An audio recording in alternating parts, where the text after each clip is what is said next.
Good evening. Hello. Welcome, everyone. I just arrived with beverages. Good evening. We have a very pleasant evening planned of some lovely plantings. Yeah. As you can see. Awesome. Many and much.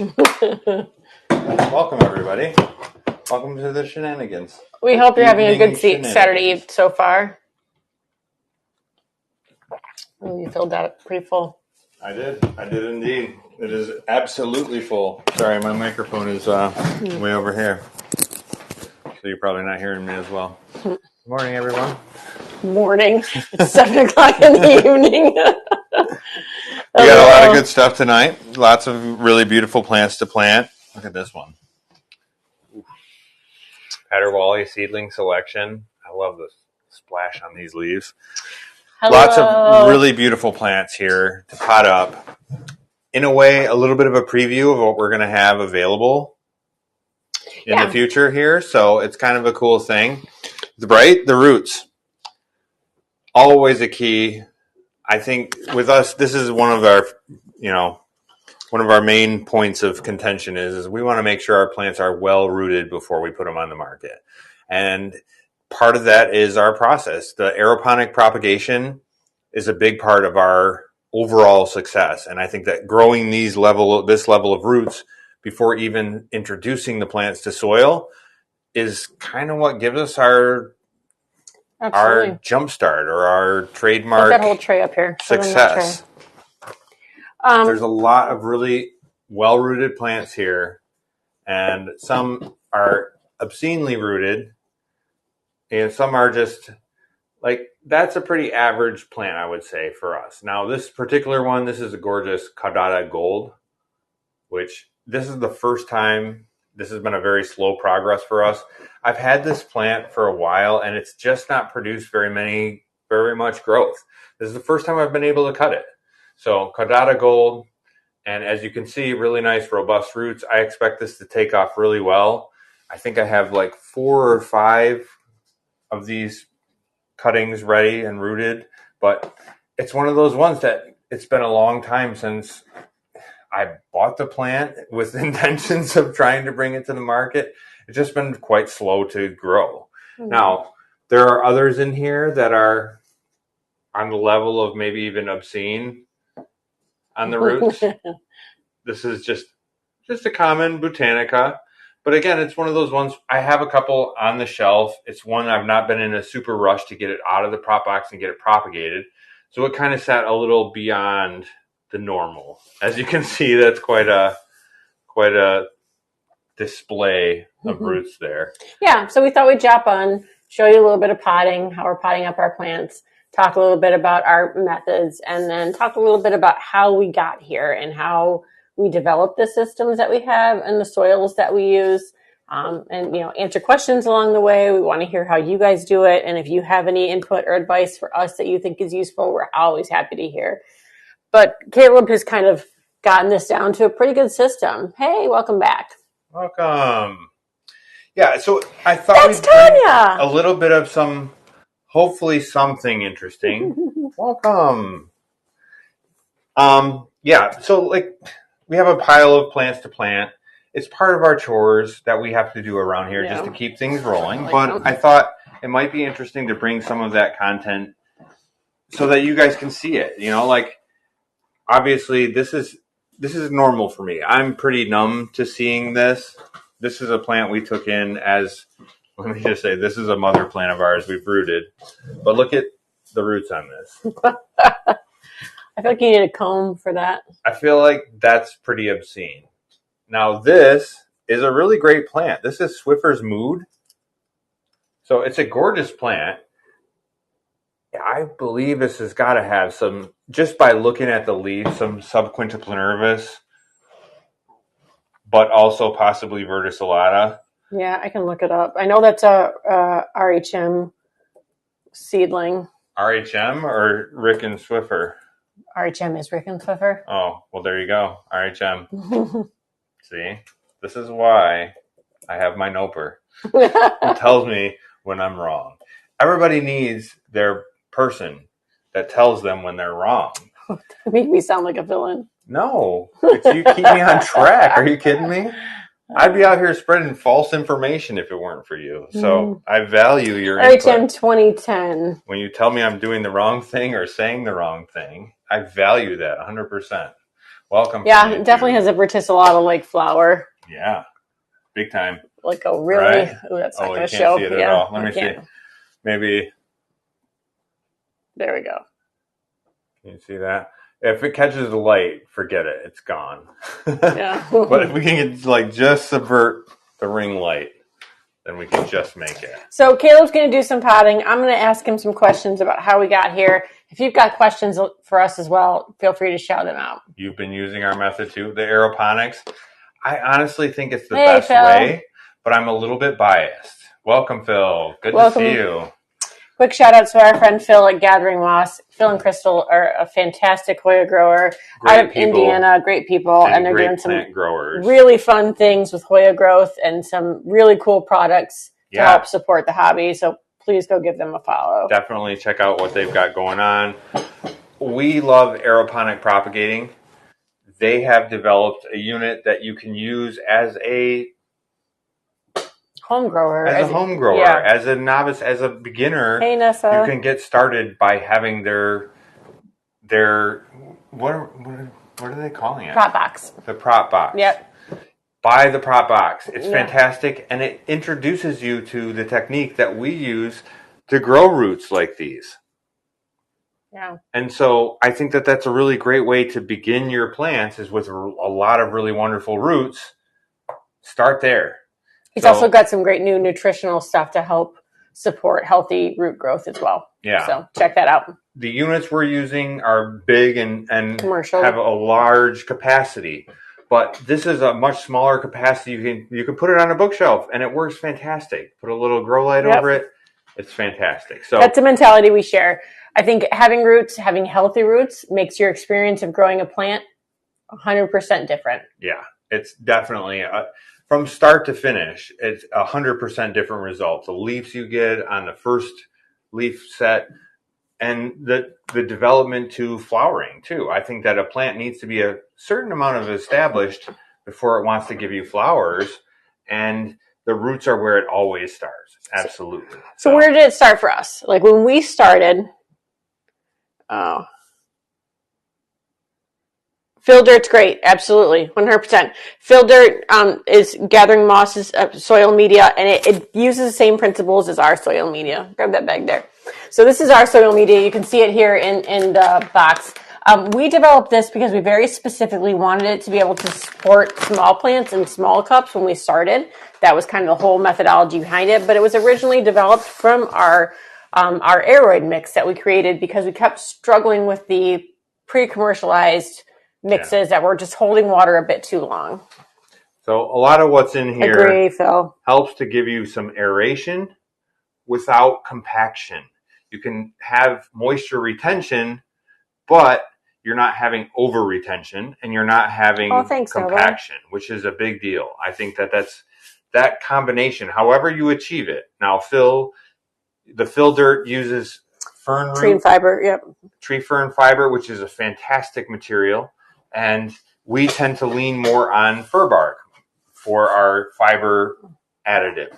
We also use vermiculite and perlite, but again, they add that texture to the soil that gives your roots something to hold on to, but also something that takes on some amount of moisture while also retaining that looseness and that humidity in the root mass, but also it doesn't compact into a big hard clump where the roots in the center can't actually get the water when you water it.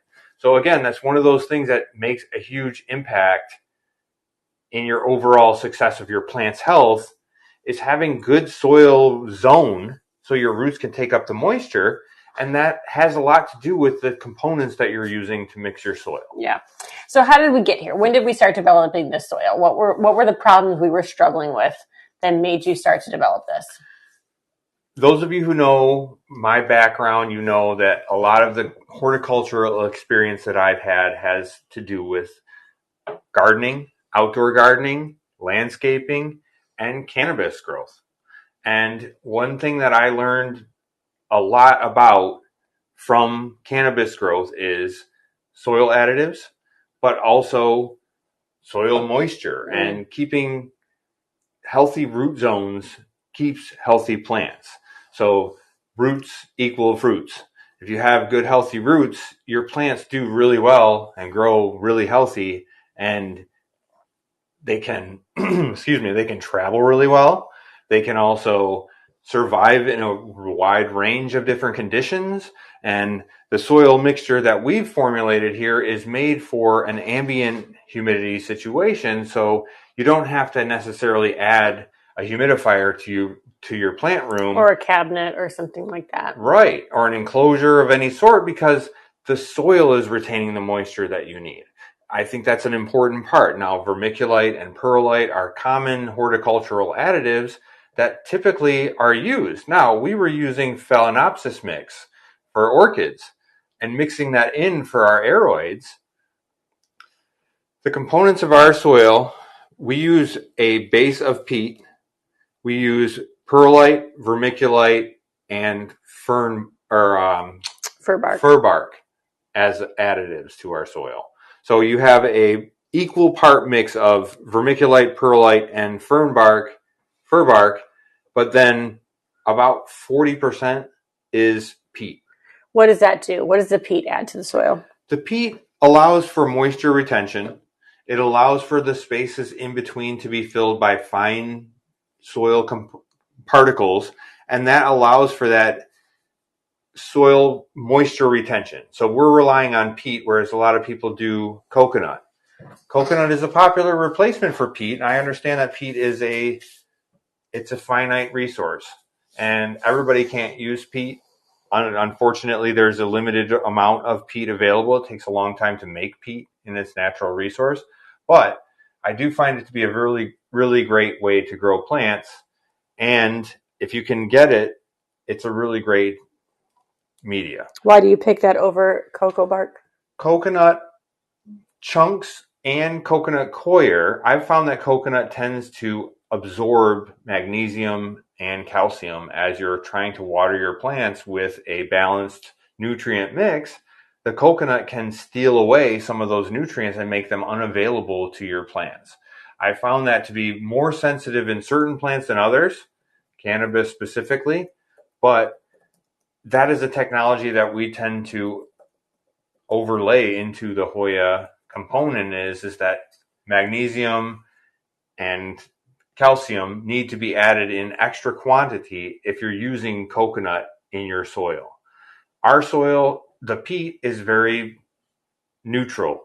If anything, it's a little bit acidic, and that I find is a very healthy mix for the soil. We even add a little bit of some earth juice, it's called. It's a molasses-based extract, and that causes the water to be a little acidic. So in addition to the soil being slightly acidic or slightly off base, the nutrient mix that we use is also slightly off, which I find gives it a really nice nutrient scale or a gradient of absorption. Yeah. As the pH swings from, let's say, 4.4, which is quite acidic, to a 7 or a 6.6 or something like that, during that swing, the plant is able to take up different nutrients at different pH scales, and that allows for that plant to have what's called a swing feed, or a swing. So as the pH is swinging across, the plant is able to uptake different nutrients at different pH levels. That's something I think is understated in the plant growth community, how important that can be. And so often your plant, your media is neutral and your mix is slightly alkaline. Your plants are not actually able to reach a lot of the nutrients that you're adding into the mix. Yeah. You can use pumice in place of perlite. Both of them are volcanic rocks. Yeah. Pumice is a bit heavier in your soil. It just weighs a bit more. Yeah. It also retains a bit more water. So I would just accommodate for that by using a little bit less than your perlite. Yeah. Perlite tends to be a little bit easier on seedlings. Perlite is a little easier to get your hands on, too, Yeah. for us at least. Now, if I could In a get my large hands quantity. on pumice in larger quantities, I probably would use it because often the gravity of that, the weight of it, often helps keeping plants upright. If you're having heavy trellises or something like that, it's definitely beneficial. The idea with it is that there's a lot of holes in the material, and it allows for oxygen to filter through. When you pour a slug of water into the pot, that percolates through and it pulls air down behind it and it pushes air out from below it, and that gravity of that slug of water flushing through it causes the plant to somewhat breathe. And as long as your soil is not too heavy and compacted, that should help the plant to circulate a lot of things, not just water, but actually oxygen as well. Yeah. So adding both is definitely a great recipe. I would say encourage it if you can get your hands on both easily. For us, English Gardens is one of those large chains that we tend to find often. Oh, thanks for sharing that, Phil. And we can buy large packages of perlite. And perlite plus vermiculite plus fir bark has been a really great combo for us. Most affordable, most available, but that varies per location. If you're in a different spot, you might be finding different things. If you're at the base of Mount Vesuvius, I think you've got a really good source of perlite. Oh, I'm so glad to hear that. Pumice. Planty Jedi. All right, what are you potting there? So many things. So over time we developed this soil mix for that reason. It started with the same kind of mix but larger fir bark chunks when we were potting up our aroids. So aroids really need that big chunky bark to hold on to. They need to feel stable in their roots to push big upper growth, big aerial growth. Where Hoyas don't necessarily need that, and they need more space for their roots. So we switched to a smaller fir bark when we switched to Hoyas mainly. And this fir bark that we use is called Reptibark. We buy it from Chewy. It's tiny pieces. It's used for reptile cages generally. But it's a good way to access the material without having big giant batches around. It's low decomposition. Yeah, it doesn't. So it works really great in our terrariums as well. Like often it's sold for reptariums or terrariums because it does have that low decomp rate. Similar to cedar and things like that, there's chemicals in the wood or in the bark that prevent it from decomposition readily. So that's one of the things that it's prized for. And that's one of the reasons why we use it is because we really don't want our media to decompose in our containers, because otherwise it shrinks down and the space for our roots to absorb the moisture becomes smaller. So as a principle, the things that last a little longer in an organic mix are beneficial to us. Yeah. So that's why we tend to use that. The vermiculite and the perlite are actually mineral. And so that's going to last for a very long time. Probably longer than any of the other components in the soil. It will last. But I find that having that mixture, I pour it into the cup on its side like this. I kind of like flick it into the cup so you can see how it's like level across, halfway across the cup. And then I take my plant with the crazy roots that I grow and just sort of nestle it on that bed and like lay it down on that mat of freshly laid soil, right? So then I plant it.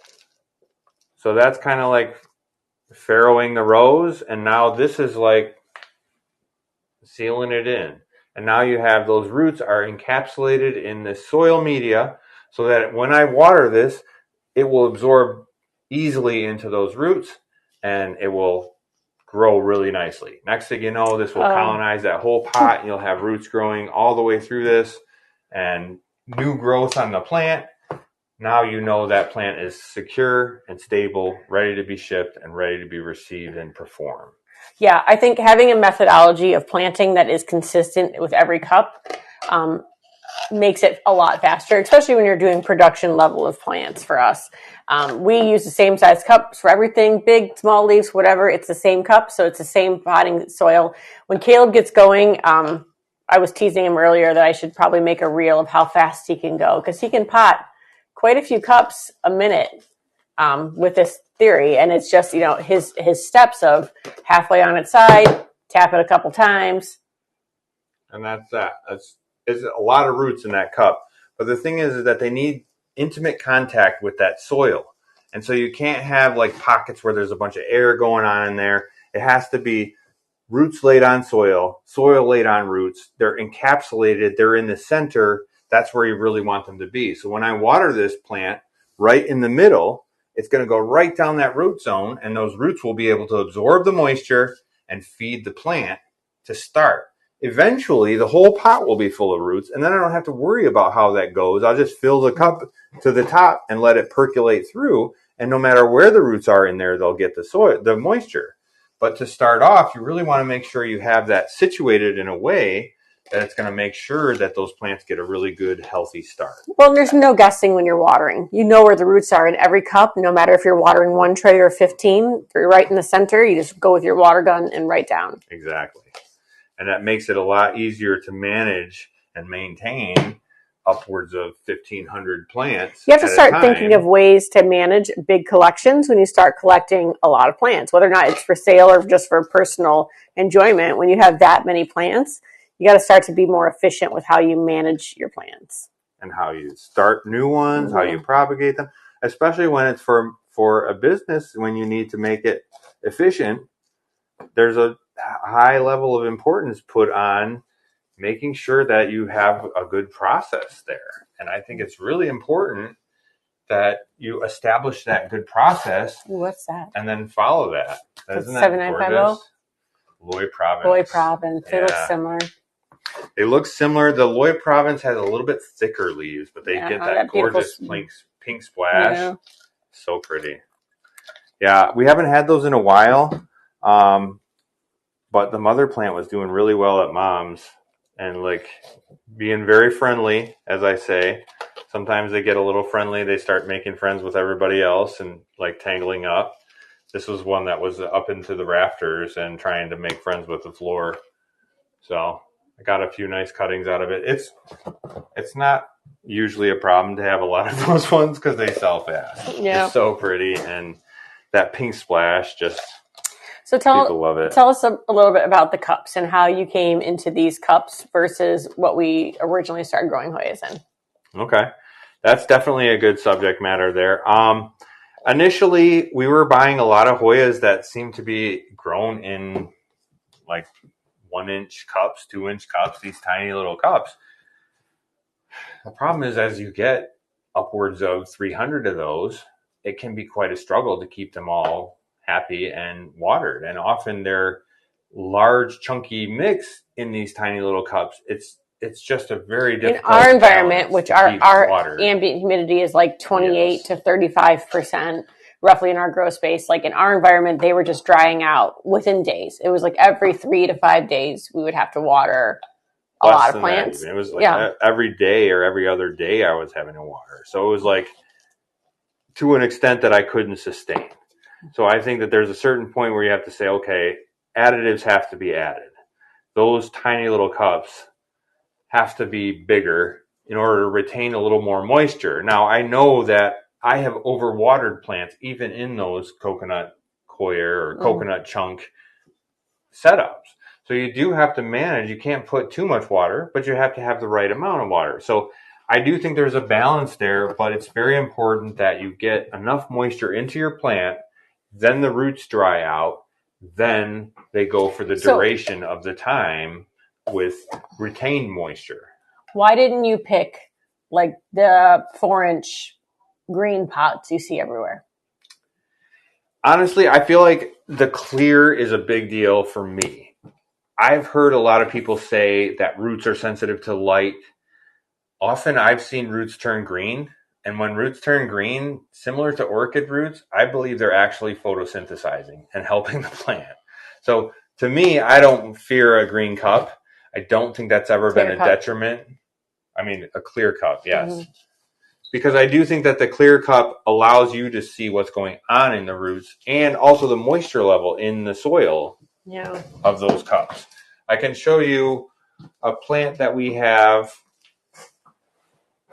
This is a plant we have for sale right now. And you can see right down the middle of that cup is a very distinct line of where the soil is dry. And this is also a really good indication of how dry I let my plants live. This is their life, okay? They get watered, but then they stay on the dry side. They tend to like that. But you can see a clear delineation like here, where it's darker and where there's more moisture in the bottom. And if you were just looking at the top of that cup and you couldn't see into the bottom, you would think the whole cup is dry. And even if you stuck your finger right into the surface, it still feels quite dry. What you don't realize is down to here, there's a lot of moisture where most of the roots tend to live. This is the evaluation point that I think the clear cups give you, that any kind of, initially we bought black cups or green cups or a lot of different colored cups. The problem is you can't see what's happening down below. Mm-hmm. So we would water based on what was happening on the surface. And unless you're taking a deep probe with shish kebab skewer or a moisture meter of sorts, even those tend to be somewhat inaccurate. I'm not a huge fan of those moisture meters, but again, any method you're using to determine the soil moisture from the top is inaccurate at best.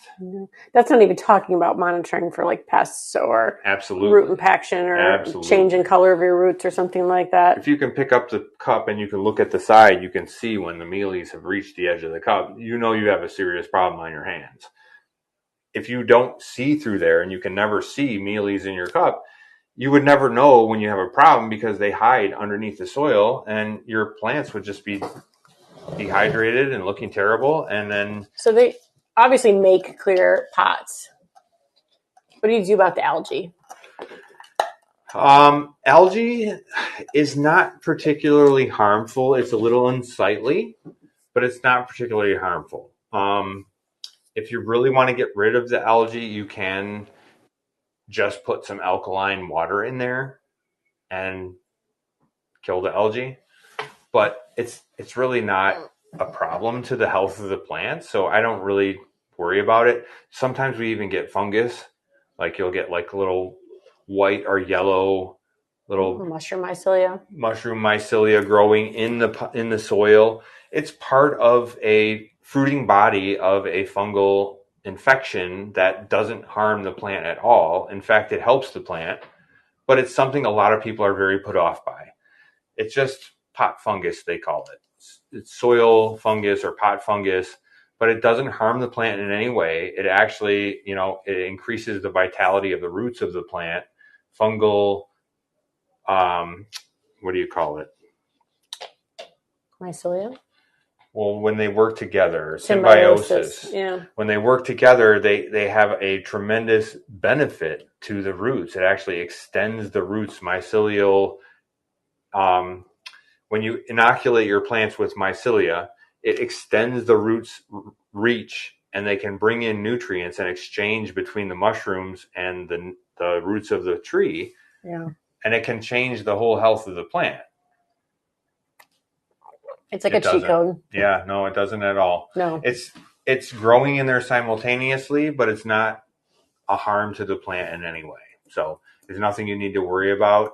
If your plant is way too wet and it's getting really, really funky in there, then that may be something you want to address your moisture levels. But the algae growing in the pot, it's totally healthy, totally normal. I wouldn't worry about it. And again, it's just the light getting to the soil. Sometimes when I have my water lines, I'll get a little algae growing in there too. But it's not unhealthy for the plants. It's just overgrowth can be unhealthy, right? Like if it's competing for resources in your pot because there's so much algae that it's taking up the nutrients, and but then it's a watering issue that you have that much moisture in your pot, the algae can sustain itself. Yeah. More often. Yeah, I think a light algae growth is not something we would be concerned about. Right. a little green in the pot, a little green on the roots or something like that. That's something I would say is normal and healthy. If it's like the whole soil turns green, maybe you want to cut back on your moisture a little bit, let it dry out a little in between waterings, because I do think that there is benefit to being dry between waterings. Yeah, especially with Hoyas. You don't want it to stay wet all the time, but you do want it to be wet when it needs to be. So when the plant starts to show signs of depletion, you want to take note of that and say, okay, don't really want my plant to go on this roller coaster of wet, dry, but I also want to allow it to do its thing to retain the moisture it does. Because if you overwater it while it's retaining moisture, it's not able to use that moisture, but it's moisture that sits in that soil and causes the roots to be susceptible to other issues like over fungal infection or something like that that might cause a detriment to health to the plant. I think it's important to remember that root growth is stimulated by the search for water. Roots grow thicker and chunkier when they're trying to obtain water and like hold on to it. So giving your plant the opportunity to get dry in its media between helps them to grow a more robust root system. Yeah, I can agree with that. That's a really cute leaf there. Isn't that gorgeous? Yeah. This is one of those Caudata Golds. Again, I got like 3 cuttings out of the plant, but it's the first time. And I've had that plant a long time. I want to say like almost a year and a half or 2 years. It's been a long time. The gold has been much slower for us than the regular or the silver. Yeah. And the Argene was way faster. Absolutely. Yeah. Yeah, I'm already on the second round of cuttings with the Argene. I haven't released any yet, but I'm already cutting. I've already cut the second round of cuttings off of it. So that one is highly anticipated. Yeah. So that one's planted. Look at all those beauties. Future beauties. When do you expect those to come back out for sale? These ones will probably be ready. It depends. It's upon evaluation. It's definitely one of those things that I want to make sure I see the signs. I like to see a lot of sturdy root growth, and also I want to see some new aerial growth. Albeit a new set of leaves or a vine that's pushing or something like that that indicates this plant is healthy. They're on the ground. There's a thing that's popped up. Okay. Enter password, exchange account, Nicole. Oh, that's from my email. Just ignore it. Oh, okay. That's not a thing. Not a thing you need to worry about. Guys. So we'll just go ahead and take care of that. But the bottom line is, what was I talking about? I walked away. So when were those plants going to be ready for sale? It's probably going to be between 3 and 5 weeks, depending on, again, I want to see certain things activated. And if it hasn't taken, it's like sometimes they take even longer. Sometimes they get on that long road and they get sidelined. The rest of the tray will be released, and these particular plants haven't done the thing yet or haven't shown me the sign yet. That leaf, that's pretty. I am highly selective. This one? Yeah. I am highly selective about it. It's part of my process is I want to make sure that these things have the best start that I can give them so that they have the best success when they reach you guys. This one is not. This is going to take the long track. See that? There's roots there. They're not huge, though. This is not typical for our plants. And so this will take a little extra in time. However, it will do its thing. It will root up. And the leaves on these, this is one of those fishtail Sumatras. I mean, the texture on those is ridiculous. So beautiful. So I'm not worried. These are very ready rooters. They don't give me problems. They don't lose their moisture too fast in the leaf either. So you don't have to worry that they're going to deplete themselves before they root. Look at that. Callistophila calimatin, another really great one. Again, this is the first time we've been able to cut on this plant. We had regular Callistophila for the longest time, and just enjoyed it like crazy. Finally, we just got this guy. And so, I mean, we didn't just get it, but we were able to cut it just recently. And so now we're going to have some of these available. Very, very beautiful. It's got some really gorgeous vein patterns, splash, and big broad leaves. Super pretty. Yeah, I think the roots show the theories that we always discuss, where thick, chunky, and multiple is what's going to make this grow right away once it goes into soil. We rarely lose roots going into soil. This is a new species for us. This is a Naboensis splash. Oh, that's cute. So this reminds me a lot of Willaniana. Mm-hmm. How soon do you typically water once potting up? Okay, now let me be clear. This soil here has been moisturized. So I do water the soil and mix it before potting up. So there is some moisture added. It's not soaking wet. It's not soaking wet. But it will hold a little bit of its shape when you squeeze it. So there is a starting watering right then. Now I'm potting it up into this soil that is somewhat moisturized. And by tomorrow, I'll water these in. So it's not a long wait. This will retain some moisture, this soil, but it's not enough to get these plants going. They just came out of the prop box. So they're used to every 20 minutes getting a spray on those roots. So initially, I want to make sure that I keep on it and make sure they stay watered for the next 5 days, 6 days. I'm going to be out there probably watering them every third day, a little bit, but just a little. And keeping that going is optimal. And then you'll start stretching it out so it goes to every 5, 7, or 8 days or so. Exactly. But it's a process. And I feel like if you don't respect where they are and where you're trying to transition them to, sometimes they don't make the jump. And then you're like, dang, why didn't these plants survive? Why didn't they have a success? Well, it's because you tried to push too hard.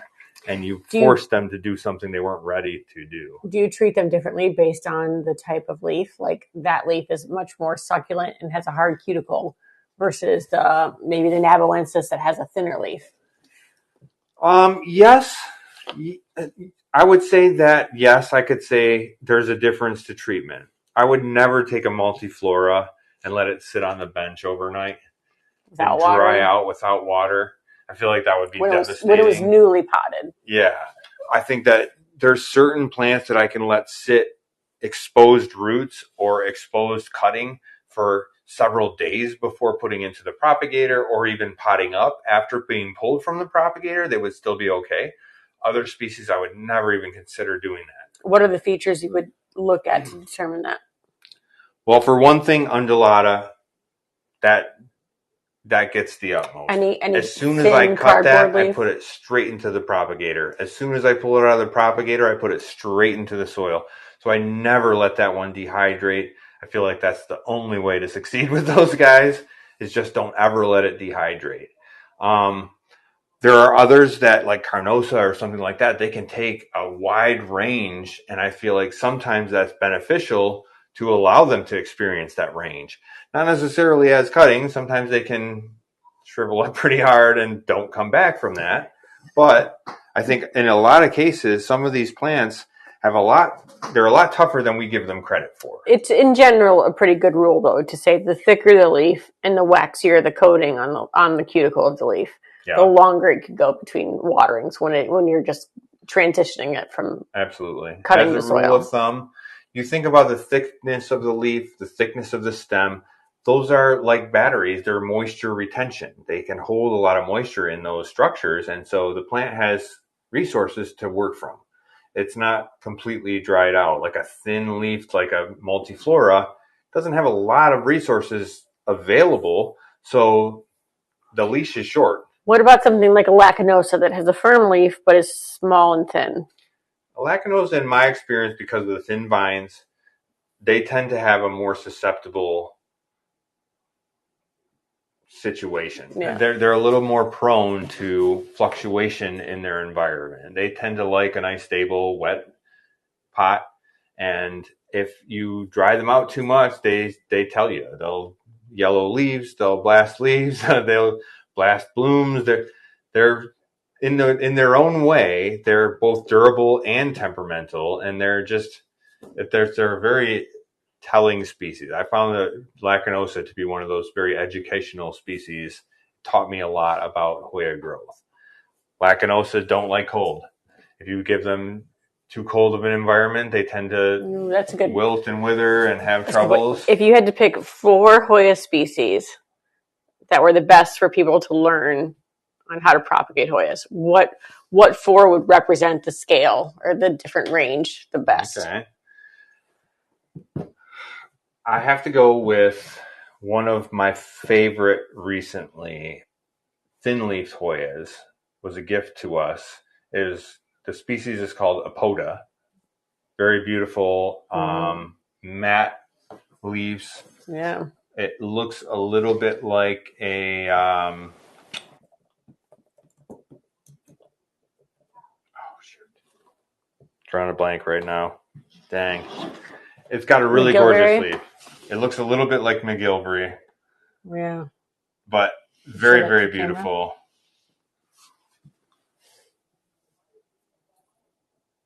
Why do you like that one for propagating? What does it teach? Well, it's a thinner leaf, and I'm still learning the lessons of its propagation. I've just recently cut it for the first time, and I think they'll be ready to come out of the propagator within like a couple of weeks. Is that a beginner Hoya to propagate? It's one I've never tried. I don't know if it's a beginner one. What are some good ones for beginners? Like, what are 4 that would show the range? I would say something like Carnosa or Pubicalyx, super easy to propagate, super thick leaf, Obscura is pretty hard to kill. One. Yeah. Whereas something like Serpens would be the other end. That's a challenge to propagate. Different techniques, different things it needs. Undulata is kind of in its own little realm. Someone asked a question there. How often do you fertilize your cuttings and what do you use? Okay. The cuttings, once they go into the cups, they start receiving full nutrient. I give them my regular mix of Jack's 20-20-20 at half strength with CalMag and Earth Juice molasses additive. But in the prop box, what do you use? In the prop box, after cutting, they go into the prop box and they use a product called Clonex, which is a low dose, low nitrogen fertilizer that is made for going into a water solution, and it's based on longevity. If you put too much nutrient in the water, it gets fouled and doesn't last that long and makes it hard to keep the pH balance correct over a period of time. But if you keep that nutrient base low, it's a little bit easier to balance that all out, and it's helpful for a long-term propagation situation. Now, my prop boxes run nonstop. If I do shut them down, I drain them, and I refill them, and then I restart them with all the same plants in it. It just restarts with a new chemical mix. They all adjust to it, and there they go with fresh mix. But it doesn't swing too far out of parameter for those plants to be healthy and happy under those parameters. For reference, when we're using our normal mix of fertilizer, which is the Jack's, which is a 20-20-20, we do it half strength, so it's 10-10-10 NPK or potassium, sodium, potassium, and nitrate. Nitrogen, sodium, potassium, that's what it is. That's a 10-10-10 mix. The Clonex is 1.61. So it's diluted even 10 times further. Yeah, it's super low grade fertilizer. Yeah. So at that stage, those plants don't need a lot of nitrogen. They don't need a lot of other things. They just need to stay moist with a little bit of additives. But that does really well in the prop box. And that when I fill the prop boxes, I have a chiller running out there that keeps it cool. But that solution lasts a month. Before I added the chiller, before I was balancing the pH and adding chlorine, that would last less than a week. I would have to do water changes. And it's 10 gallons in that prop box. And so doing water changes weekly on a 10-gallon prop box, it was a lot of work to keep up with it. And now I have 3 of them going. So it would just be unmanageable without the chemical balance that we have going on in there. So we put an additive that is called Clear Res, or the supplement to that, or the replacement for that Clear Res. We're not sponsored, but we use Pool Shocker. Clear Res is just an extremely low dose of chlorine. It's chlorine. It's basically like what they used to use for municipal water purification, but now they use chlorinamine. So we have to filter to get rid of the chlorinamine, and then we add chlorine instead. Mm-hmm. So RODI filtration gets rid of chlorine, and therefore you have stripped water. And then if you add a little bit of chlorine, it does evaporate with time, so you do have to add a little bit from time to time. But we use a 1 gram per gallon solution of Pool Shocker, which you can buy a pouch of Pool Shocker for like $5 at Walmart or whatever, Myers or whatever. And then you mix that 1 gram of that solution in with a gallon of water, and that gives you the same chlorine mix that you would have in Clear Res. How much of that do you put into the chlorine? Like how much per volume of water? It's about a shot glass in the 10 gallons. So it's not a lot. It's a small amount per gallon, but that little bit gives enough chlorine on a weekly basis to keep the whole thing clean of algae and nice and fresh water in there. And that keeps your roots healthy and happy, because the temperature will cause algae to grow in the water, which then causes the water to be fouled. And it's good for like a self-watering situation though too, to use Clear Res. Like if you were using a Clear Res in just a normal size pot, how often and how much would you generally try to use?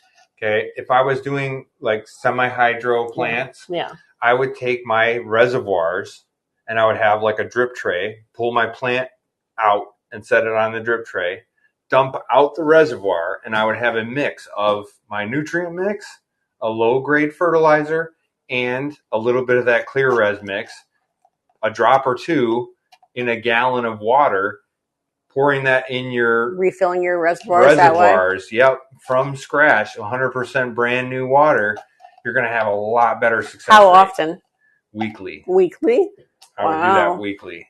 Yeah, it's because you have such small quantities of water, and even if you're topping them off with fresh water, I feel like on a weekly basis you could dump the whole thing out and put a refresh with that treated water, and you would have a much higher success rate. Because like I said, those tiny reservoirs around your room are fluctuating in temperature and pH beyond what you see or what you think about. And that pH is related to that temperature, which then causes the uptake of nutrients to fluctuate, and then causes the propensity for bacteria and things like that to outbreak in that water. And so it just leaves you vulnerable to a lot of things, where that Clear Res helps keep that on the level. That chlorine is not unhealthy for your plant like chlorinamine is. And don't put that in your calathea, but in all your other plants, I do think there's benefit to adding a little bit of chlorine. So I know that's a little bit controversial, and that, your botanist might tell you that chlorine is not healthy for your plants, but I do think that there's a certain element of just the dust of your household in your soil media can cause outbreak that you might not be aware of. I think it's interesting that it's not taught often enough how much plants can only absorb parts of fertilizer at very specific pHs. You can only absorb nitrogen or phosphorus at a very specific pH. And your plant media, whether it's in soil or semi-hydro, it has to shift through a range of pHs to make sure that the plant can access all of those nutrients. This is technology and science that I learned through cannabis growth. Yeah. That's not something I would have known as a home gardener or as a plant grower. It's just not something we're exposed to. But in cannabis, there's a lot of science that's developed into putting the best plants forward. It's not easy to grow cannabis. Cannabis is a very difficult plant to grow. Compared to that, philodendrons and Hoyas, it's a breeze. So if you've learned some of those principles and concepts, they do. Learning how to control that pH swing so that it's not like any plant will suffer greatly from a very drastic pH swing, very rapid pH swing. So you want to be able to manage it in a fashion that helps them gradually go through it and cycle through it and get everything they need out of it. Right. Yeah, and I think it has a lot to do with where you start, and it's out of your control where you finish. But I think that starting in the right place around 4.4 is a really good pH for your soil to start taking up nutrients, and then bringing it up from there. If someone had never considered pH before, where would you recommend they start? 5.5. You mean getting a pH meter? Oh, yes. Definitely get yourself a pH meter to test your water solution. If your water solution, depending on where you're at, it's going to vary. But I use Blue Lab. I'm not sponsored by Blue Lab, but they have a very accurate testing monitor for pH only. It's like a little they also pen. have a 3-in-1. It's not something I'm advocating for, but they test total dissolved solids and temperature and other things that may affect your plants and their uptake of nutrients. But pH is the pH is the most important, in my opinion, to make sure you you nail that one. The rest of it, I think, I'm not saying it's not important, but I think it's less important. If you can nail the pH, we've had success without having to monitor the other issues. How do you manage to understand the pH of your soil so you know where to put your water? Well, the soil itself, I feel like a lot of times we're building our soil from scratch. Our plants are in new media, and so we're not talking about processes that have happened over time and developing soil. Like if you have a garden plot or if you have a field that you're developing, you put lye in your field, you put chemicals out there and then till them into the soil. You put compost, you put organic material in there, and you till that into the soil, and you develop that plot of soil. With our potted plants, we start with a mix. We use that mix to plant our plants. So often that mix is just totally devoid of any nutrient. Inert. It's inert completely. And so we have to add all the things we feel our plant might benefit from into that media, but in a reserved quantity, enough that they can use it, but not so much that they're overwhelmed by it. Which we're going to talk about next week on Saturday. We're going to do another live next week and talk a lot about the additives to soil that we use, calcium and magnesium and phosphorus and other things that will help. Be beneficial. It's a whole nother deep dive of information that can be interesting to go into. Yeah. What else you got on that tray? There's a lot to talk about when it comes to plant health, root health. All that stuff it's connected, because if your roots are healthy, your plant's going to be healthy. Is that a silver lady? Yeah, isn't that gorgeous? That's pretty. Nice little cutie. This light is just totally blowing it out. Yeah, it's pretty bright. It's a beauty. Again, Silver Lady is one of those ones I find is highly underrated. Mm-hmm. I just think they're such pretty plants. Can't get enough of these guys here. This one should be streamed to YouTube. Next week's we will actually be streaming on YouTube directly. We're gonna start doing our Saturday evening lives on YouTube. So yeah, that's this the one idea. This one should be rewatchable on YouTube if everything behaves correctly. Yeah, that's a thick stem. What's that? Another one of those gorgeous, so pretty fish leaf. Gosh, that's pretty. Yeah. That texture, the raised veins on these is just unbelievable. So, yeah, definitely glad about that. This is another really fantastic one, the Nong Nooch. Oh, those are always pretty. Let's see if I can turn that light down for you. Gorgeous. They have such a shape to them, and oftentimes they grow such a large plant, they end up pulling themselves right off the shelf. Damaging everything around them. Like blasting the plants below, but I have to say... Oh, good. I'm glad you find some use out of it. I do find them to be very beautiful anyways. Mm-hmm. Yeah, that's the idea. I think that being able to make that stuff available to people at their whim not hours, it definitely makes it a different thing. And, you know, when you're bored and you feel like you want to watch something, then you can just look us up. We don't currently grow anthuriums. We have grown anthuriums in the past. There was a pretty distinct period of our plant growth where I really, really wanted to be good at anthuriums. The problem is I have the attention span of a gnat. We love I don't anthuriums. Pay attention to anthuriums the way that you need to pay attention to anthuriums. And we also don't have a great humidity environment here in our home to grow anthuriums. But if you want to talk about how we would grow anthuriums, we're happy to give you our opinions on that. I know why we weren't successful at them. But when we tried, we did. We had some beautiful ones at one point. We had a beautiful king and then queen, the clarinervium. We had a gorgeous dock block that was like, I bought it for your birthday. You bought it for me? Yeah, you surprised me with it. It was really sweet. I drove in the cold. My van had no heat. I drove to the plant store. I bought her a beautiful dock block anthurium. Oh, that is our favorite thing about this hobby. 100% is talking about what we've learned in growing and what you've learned in growing and sharing that information with each other. We by no means claim to be experts. We're just telling you what we've learned.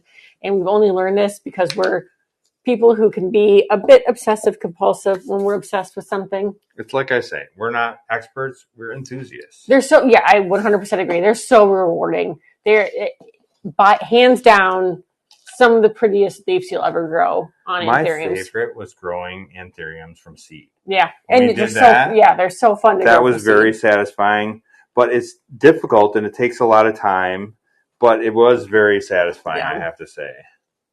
Yeah, I have threatened to grow anthuriums again here and there to try it. Also alocasias. God, I loved I did have more success with alocasias. I don't know if we still grow carry. Did we kill it? We chose not to. We distinctly unalived it on purpose. I have a bias. It's kind of sassy. I have a bias. Yeah, Caleb doesn't like it because his first wife's name was Carrie. So yeah, it wasn't with a C, but still. I'm the better wife. By far. So far. So far. So you have hundreds of them? Oh, that's amazing. Yeah, I really loved alocasias. I really loved growing them outside in the summertime and how big and beautiful they would get.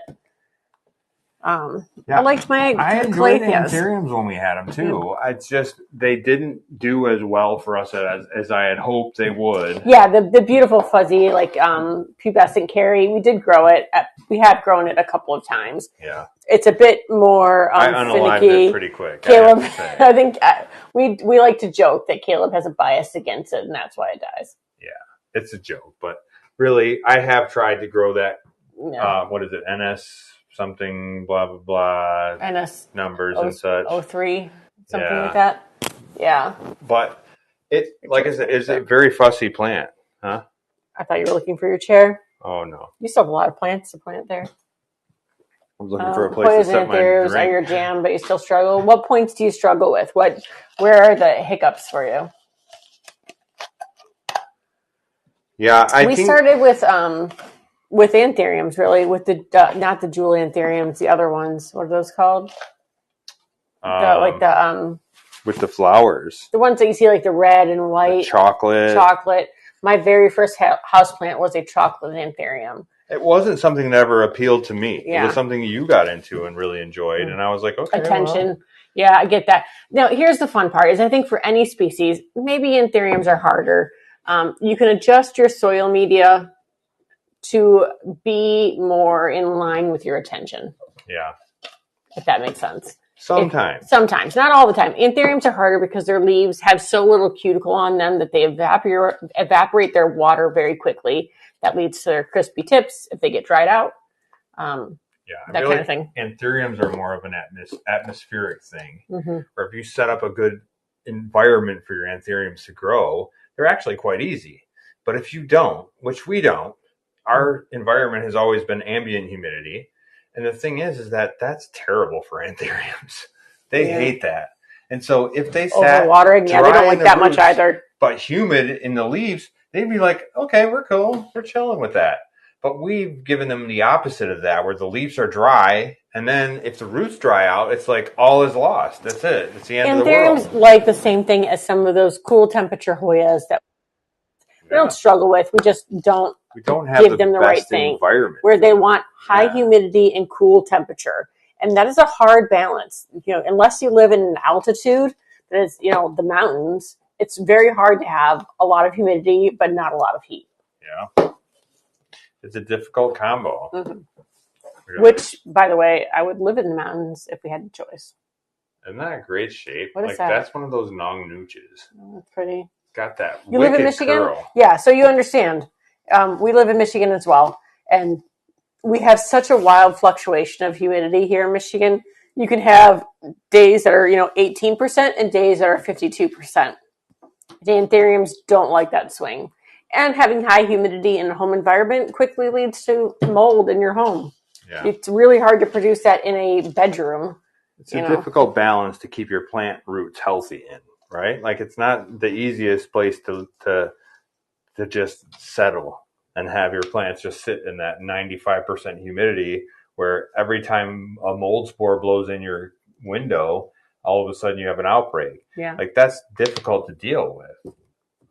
If I could live in a misty warehouse or greenhouse that had that kind of environment, I'd be okay with it. Yeah, I could see it. Caleb's long wanted to live underground, and I think we could recreate that underground.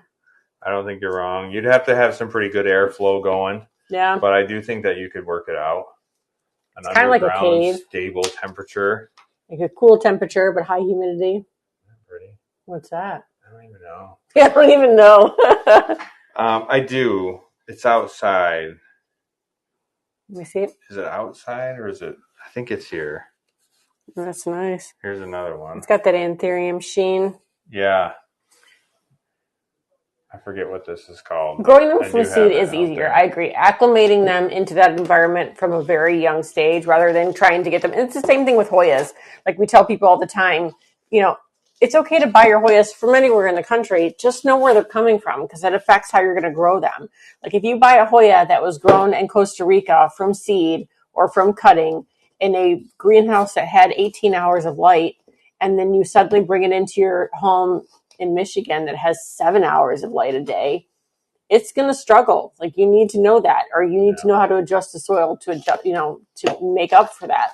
Right. And I think anthuriums are the same way. Like growing them from seed, when you have the ability to adapt them to that climate, makes a huge difference. Yeah. Well, and I also feel like same with our begonias when we went to begonias. Yeah. They're terrible at retaining moisture in their leaves. Mm-hmm. And so you really need to retain the moisture by their enclosure so that they don't have to deal with that ambient humidity because they just making the accommodation in the soil, like with Hoyas, is not the same for anthurium. Mm-hmm.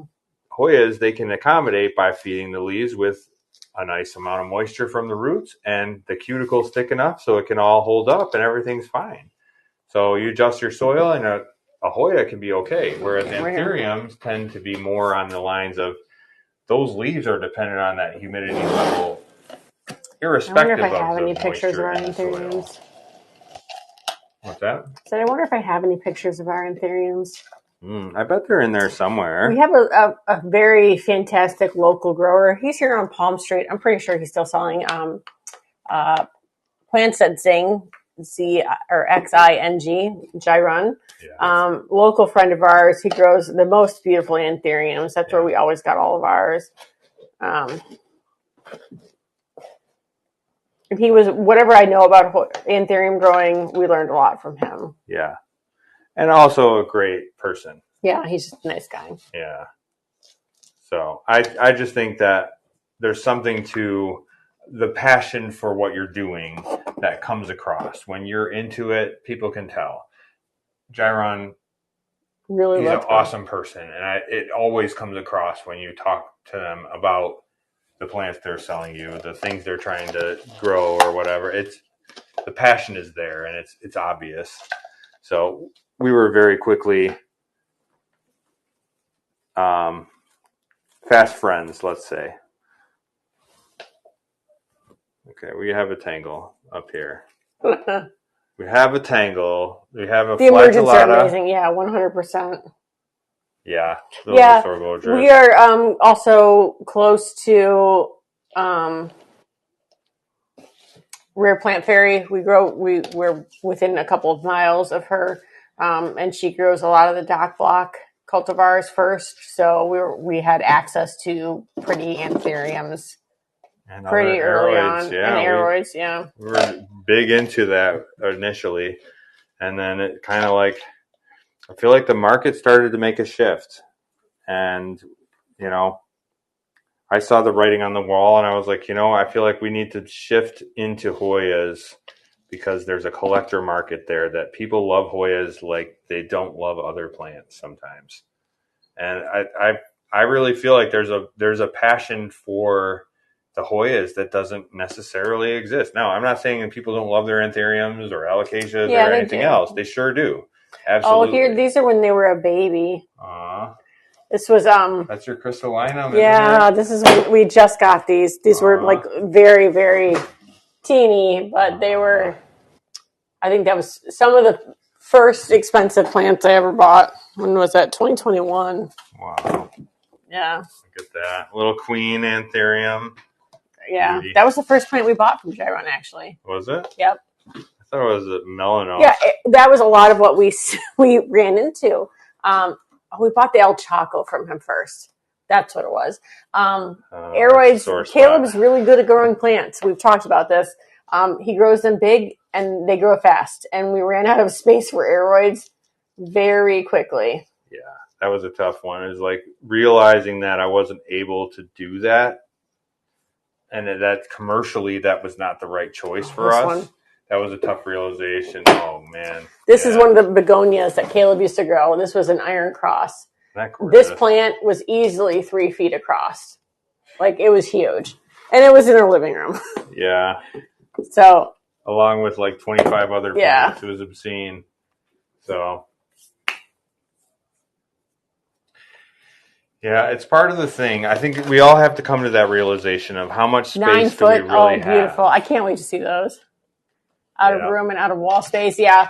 Our living room has recently been repainted, but this back wall back here used to have nothing but like those iron pot rings. If you've seen them outside in our grow space, we used to have them all over the wall so that pots could sit in them, and we just had this great wall full of plants. It was gorgeous.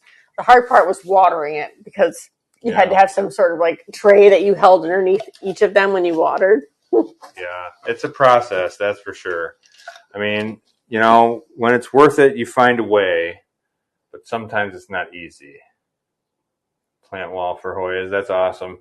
I think Hoyas are very conducive, right? Like they got this vibe that they can creep and climb and tangle with each other, and it makes a wall almost on its own, really. Have we seen your wall? I feel like we need to see it. I don't think we have. I don't recall. So, yeah. Maybe Alma moved out her furniture, a long time ago. Yeah, we've been to Alma's several times, and it's more Hoyas than household, but it's beautiful. Alma hasn't had furniture for several years. Yeah, that was years ago that we first met her, and she didn't have any furniture then. She's been standing around in her living room this whole time because she's all Hoyas. Dining room table. Yeah. We'd love to see it. If you do take pictures, please share them. We'd love to see it. Alma's a good friend of ours. Yeah. We've spent many happy evenings over there checking out her collection, and so good times. I really like scroll. Oh, there. That's one of our anthuriums. I think that is also crystallinum. This was a while ago. Yeah. Yeah. That's a long time ago. Oh, so there are a few pictures that remain. You scroll way back on our Instagram, you see a lot more of our aeroids and anthuriums and calatheas and things like that. The thing is, we've had a varied history of lots of different plants and, a high level of addiction. Is she good for her? Separate grow space. We go back and forth on this, whether or not we want a separate grow space. Like, ideally, having a separate grow space Oh, she just dumped that right out. That was fun. What's that?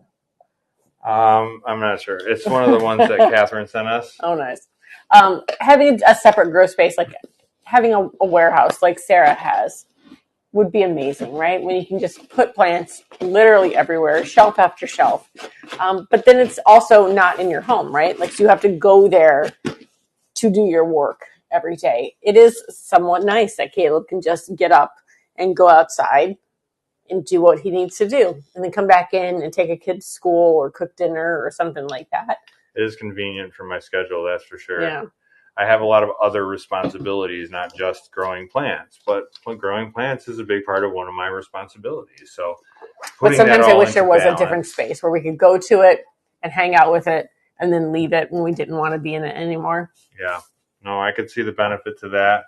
Also, I could also see the difficulty in that. Again, it's being convenient means I can be here checking in on things on the regular. For example, today I had defrost my water lines. Oh, yesterday we were here cooking dinner and everything. We looked outside and the door had blown open.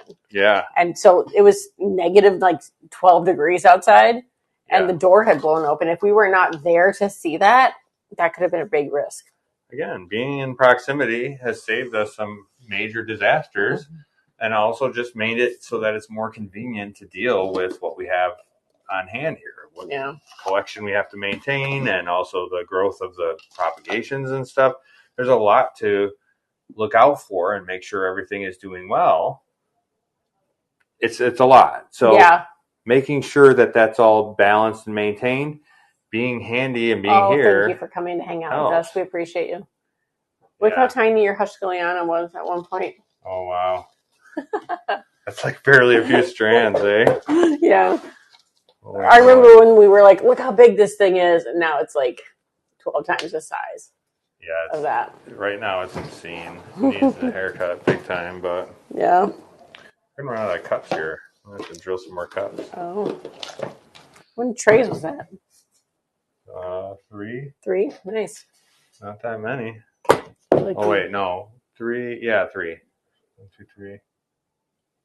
Probably another 1.5 here. So maybe 4 or 5 altogether. Nice. So, yeah, it's an adventure always. But it's always a different adventure. That's the cool thing about it. You never know what you're about to get into. Where else would you like to go in your Hoya growing journey? Are there things you haven't done yet or want to try? Or I don't know about that. I think that there's plants I'd like to try growing. There's plants I'd like to try getting to flower. What do you suspect are going to be the trends of 2026? All Rick and Swiffer Hoyas are going to be worth $2,500, and we're going to want them all. Yeah, that seems to be the growing trend for us. So there's that. If we want it, it's probably expensive. But no, I definitely think that there's going to be a lot of latifolias really had their year in 2025. Big leaf latifolias. So I feel like it's going to swing the opposite direction, and we're going to see small leaves again, and maybe move away from the silver and into dark colors. Phase. I don't know. The Royal Flush will be making another. Maybe we could make Ruby Sue the hot plant of the year. Ooh, Ruby Sue is a good one. Ours is like mad at me right now. Oh no! Does not like the garage of the winter time heat. Too dry. Yeah. Sometimes the lacunosis are a little bit fussy. Sometimes they're very easy. Yeah. But I think there's certain times of year where they really come into stride and they do really, really well. Other times of year where they're like, well, I'll stick around, but I'm making no guarantees. Yeah. And I think that's kind of how we're at with our Ruby Sue at the moment. Yeah, I feel like we've shifted away from a lot of the wild found species, new species into the market and more into the cultivars for the more recent growing period. Yeah. And that's a lot of what we're going to see is the hybrids and the cultivars this year. We have a lot of new open pollinated species. We collected a few new species this last season that I think are going to add some interest to our offerings they're just off chart. They're not something you've seen offered before. And I think that's something to look forward to. Specifically, there's one Obscura open pollinated that we picked up. Yeah. Obscura's got my heart right now after that most recent cryptic chrome that we purchased. They're just such a beautiful and varied variety. I think they're just such underrated, but definitely very beautiful in their offerings. Yeah. But this has got a really elongated Obscura leaf, which I'm really looking forward to getting out in the summer sun. What makes your list, Annie? What makes your list of absolute favorite aeroids? What makes your list of absolute favorite aeroids? I know the ones you've probably kept. Caleb loves thematophiles. The one I stopped at was the bicolor. Yeah. I was negotiating for a good bicolor when it was worth $1,000. And I was like, I'm trying to find a good price on one. I was discussing it with our Indonesian importer and trying to find a way to get it cheaper than that. But honestly, now that it's cheaper, I don't really want to buy it anymore. Oh, I'm sorry. It's tough. But aeroids have lost. But why have you kept the ones that you love? To me, what makes you love them? I know you love seeing the maturity in the fenestrations of like the monsteras. Like that's always been a thing for you, is to grow them to the point that you're seeing that maturity. Yeah. I like the leaf shape. I do like the idea of certain types of philodendron. The truth of it is, I really like thematophiles probably more. Yeah. I have a lot of philodendrons, but I really love thematophiles. I think they're just so interesting and cool. And I have quite a few of those also. Are they giving downstairs? Or? I do have a couple downstairs. I have a Xanadu that I have bonsai'd, if you will. Sometimes people grow a Xanadu in a gang arrangement where they allow for the sucker plants to grow out, and they have like multiple plants in one pot on one root system, and so you end up with a lot of small leaves and it looks more like a bush. This is more like Biponatophytum. Is it pick-upable? I think I can bring it up here. I can bring it up. You want to see it? Sure, why not? Yeah. Don't have the card to revoke them. Yeah, Caleb gets like that too. Rehome. Yeah. Yeah. I feel like you get emotionally attached, and it's hard to say goodbye to them. And you're like, who's going to love it the way that I do? Who's going to keep it in this magnificent size or shape that I've created? So definitely makes it hard to rehome them that way. Oh, that one. That's right. This one's cool because you see the maturity in the stem. It's a smallish plant, but it's got a very mature stem. This has been with us since the beginning. Let me just say, this thematophile Xanadu should never look like this. Okay, those leaves. It is a result and a product of this being stunted by the fact that initially I removed a lot of the soil. You can see the eyes here. And I allowed for this to grow at a very stunted rate. Ordinarily, this would be maybe 3 feet tall and a big old bushy plant, very different form than this. But by restricting allowing its ability to retain moisture, it has grown this like shape and form. It's interesting. It's very different, but like to me, I was just removing the suckers like you would on a tree. From my landscaping background, to me, that says if you want to grow one plant, then remove any extra growths that you don't want. So for me, it was just like trimming a plant, but it has created a very different format of the plant or a different style of growth, which I think is very, very attractive. It almost died on me so many times. I was able to bring it back from the brink. And so I have a special affinity for this particular plant. I also have a Biponatophytum that I'm keeping alive. The old OG. I think they're going to make a comeback. The hard to find ones. It's the tie of Hoyas where you wish you could never got rid of it. Yeah, I do think there's a certain amount of that. I think there are a lot of Hoya species that we choose to grow that are not popular right now, that will eventually come back around because they are long-standing long-standing species. They were cultivars that were created for a reason by the original Hoya cultivation people who made, like Mike Bernardo. He made Hoya cultivars that grew in very specific ways. That had very short, compact growth with very pretty foliage and even more beautiful flowers.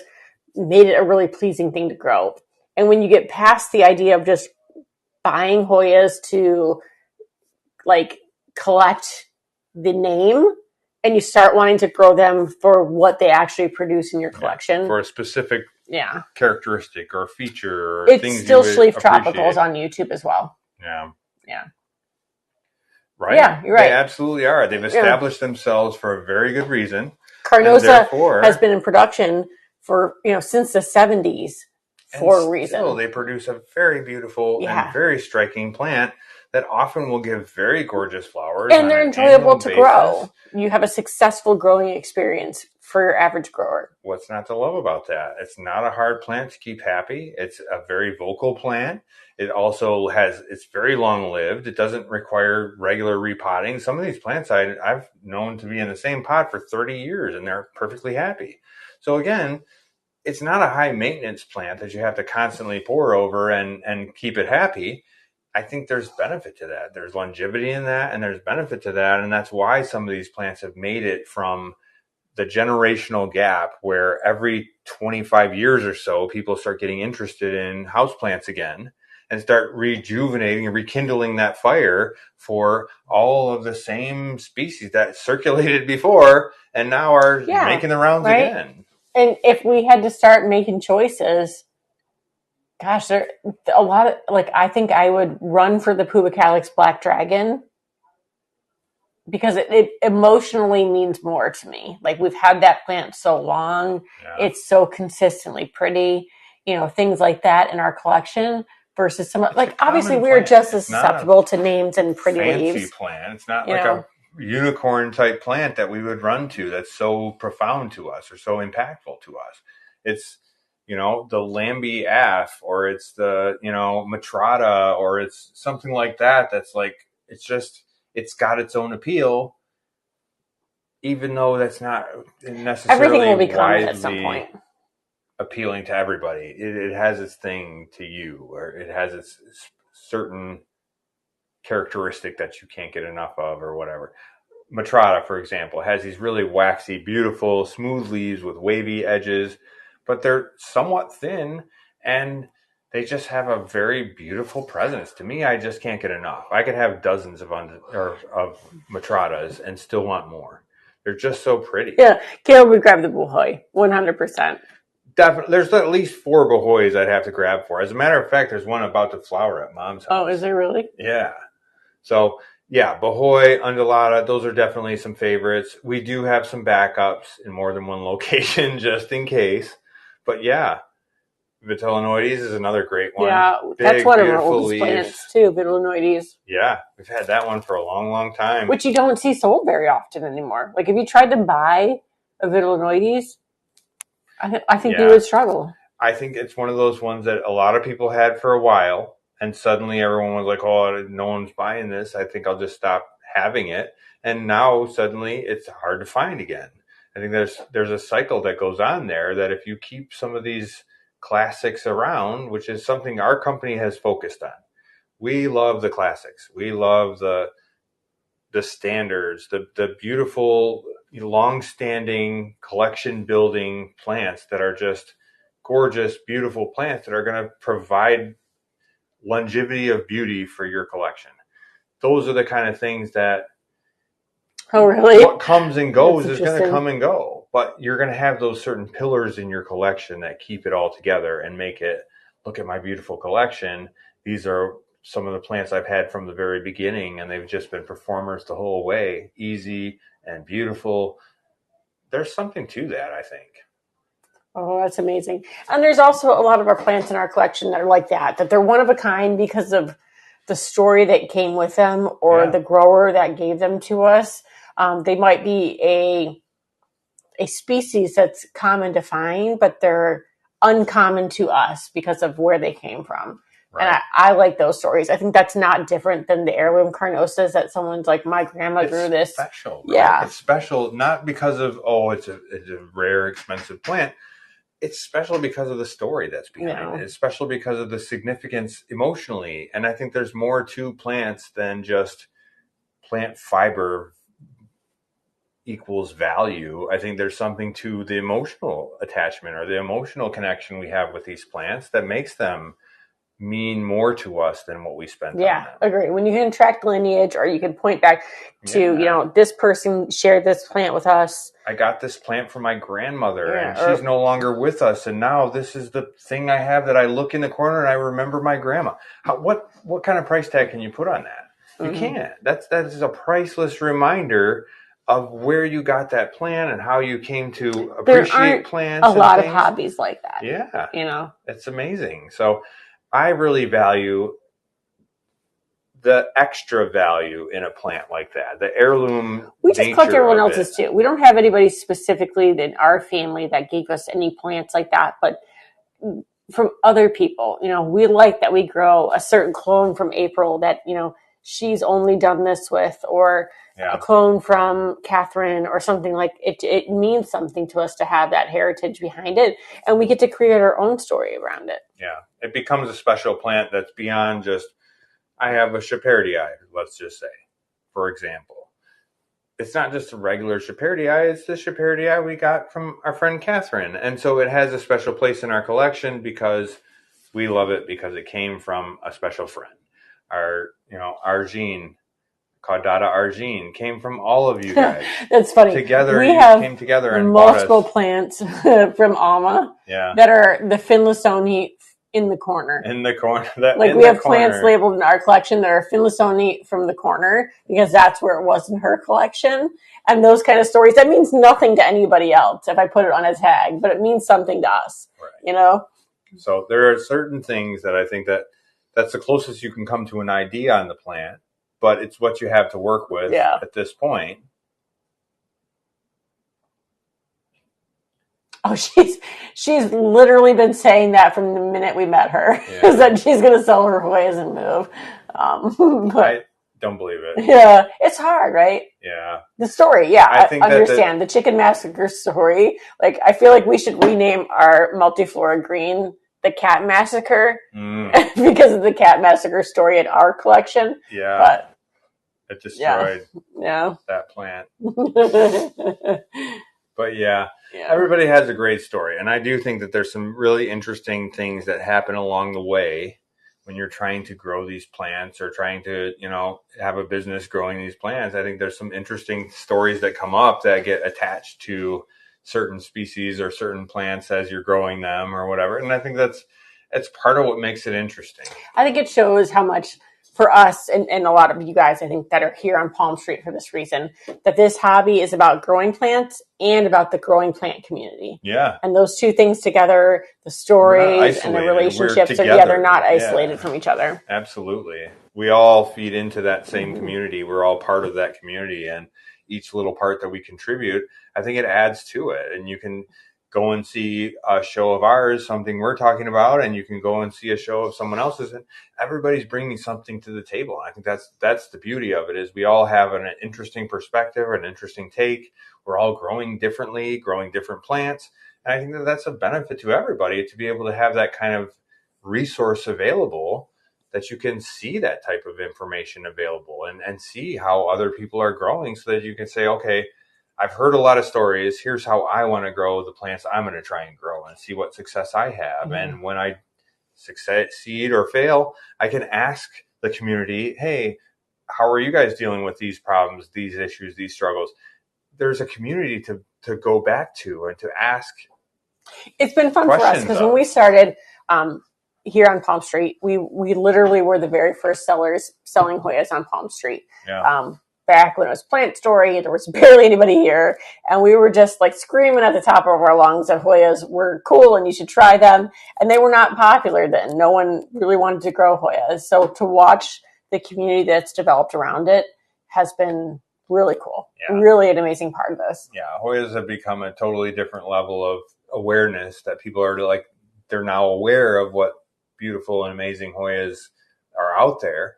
And also they're aware of a lot of these really beautiful, amazing unicorn Hoyas that are out there. And so like it brings a lot of attention to the community and to all of us who are growing Hoyas.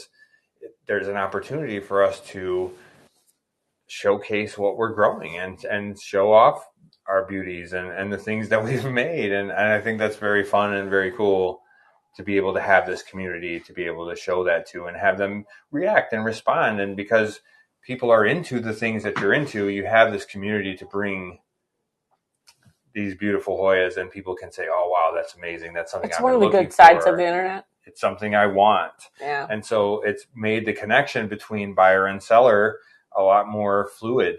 And I feel like that's been a really huge advancement in being able to bring the product that you make to the market that wants that product without any delay or without any interference. We've tried to sell locally, and there's only so many people locally that want to buy the product that we sell. We went to the farmer's market and we had to explain to people that Hoyas were a plant family, let alone that they should be collected, that they should be hoarded or desired. Obsessed over. Yeah. So oh, man. The national community is aware of this. So you have to be able to reach out and say, hey, we are on a national level. Come see the beautiful Hoyas we have available. That's made a huge difference in our ability to showcase what we have to a market that's ready to see that. All right.